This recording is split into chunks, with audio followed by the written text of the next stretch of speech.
ce début d'octobre, tout est réuni dans le public et sur la scène pour qu'un formidable apport émotionnel imprègne ces longues heures de compétition.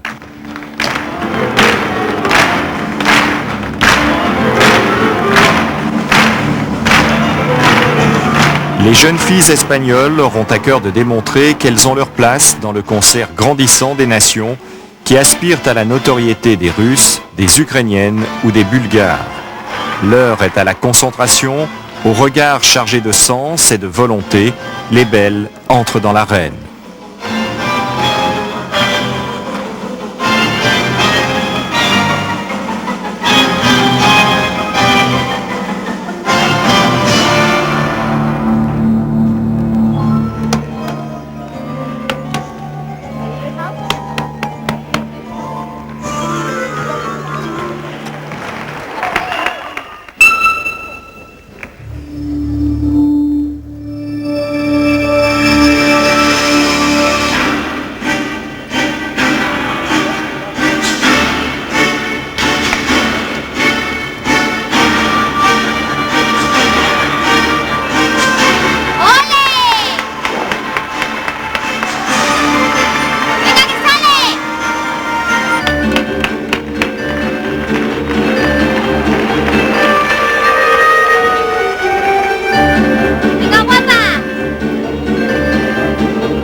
Say goodbye to not knowing when the truth in my whole life began. Say goodbye to not knowing how to cry. You taught me that, and I'll remember the strength that you gave me. Now that I'm standing on my own, I'll remember the way that you saved me. I'll remember. Difficile d'imaginer combien est forte la délivrance après ces courtes compositions, fruit de milliers d'heures de travail à l'issue desquelles tout peut basculer. Par ensemble ou en individuel, la gymnastique rythmique sportive est d'une totale exigence.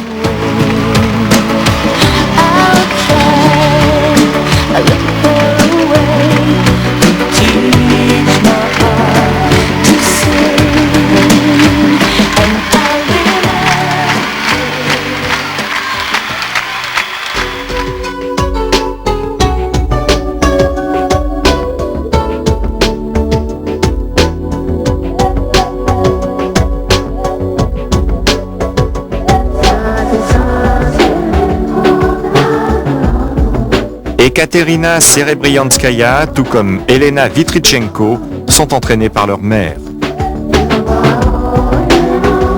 Elena, belle ukrainienne, médaillée d'or en individuel au ballon, a grandi et progressé sous l'influence omniprésente et contraignante de sa maman.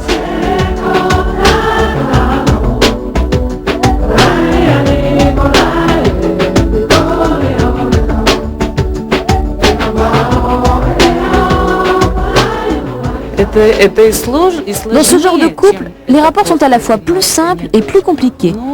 C'est plus compliqué parce que votre propre fille peut toujours se permettre des caprices, essayer de vous mettre en colère.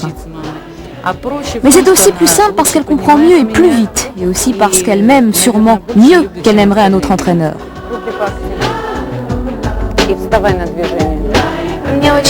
Cette situation me convient parfaitement. Aujourd'hui, je ne pourrais jamais m'entraîner avec quelqu'un d'autre que ma mère. Il y a une totale complicité entre nous parce qu'elle me comprend mieux que n'importe qui d'autre. Elle a commencé la gymnastique rythmique sportive avec moi à l'âge de 4 ans. Je voulais juste lui apprendre quelques mouvements de base, des choses simples. Mais jamais je ne pensais qu'elle pourrait devenir une championne du monde. Cette fois-ci c'est fait, et bien entendu j'en suis très heureuse.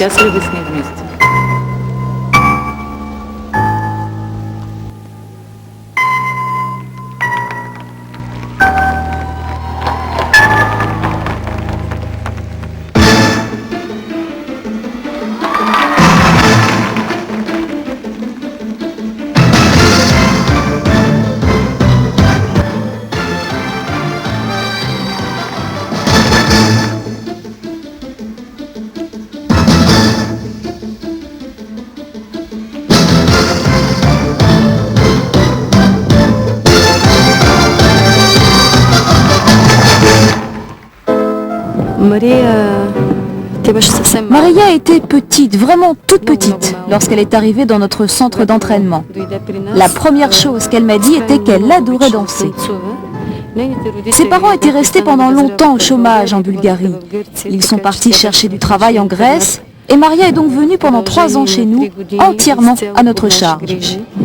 C'était une enfant radieuse, mais tellement menue que personne ne croyait en elle. Personne ne pensait qu'elle pourrait devenir une grande vedette.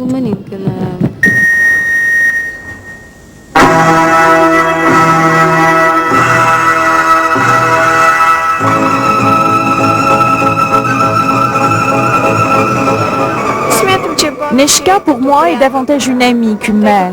Elle m'aide beaucoup pendant les entraînements, mais aussi en dehors de la salle de gymnastique. Nous sommes contents de nous retrouver pour parler d'autre chose que de la GRS.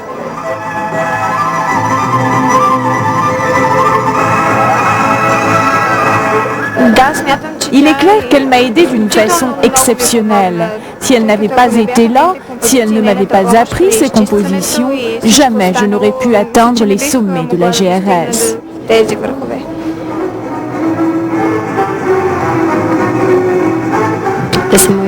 Maria, c'est comme ma propre fille et je pense qu'elle aussi m'a beaucoup apporté.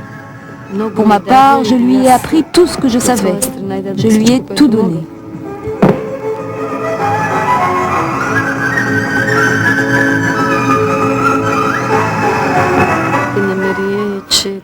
Je pense que le plus grand défaut de Maria est de ne pas être assez mature.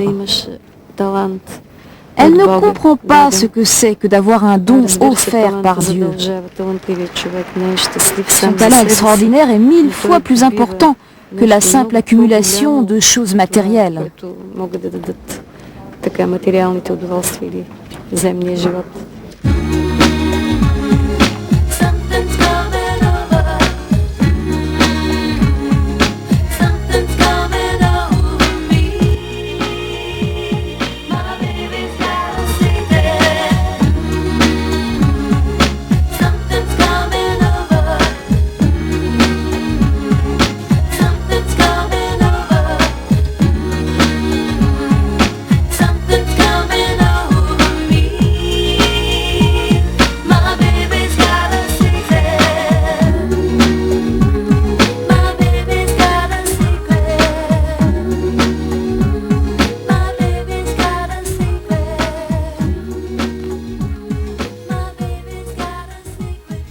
Queste ginnaste sono andate veramente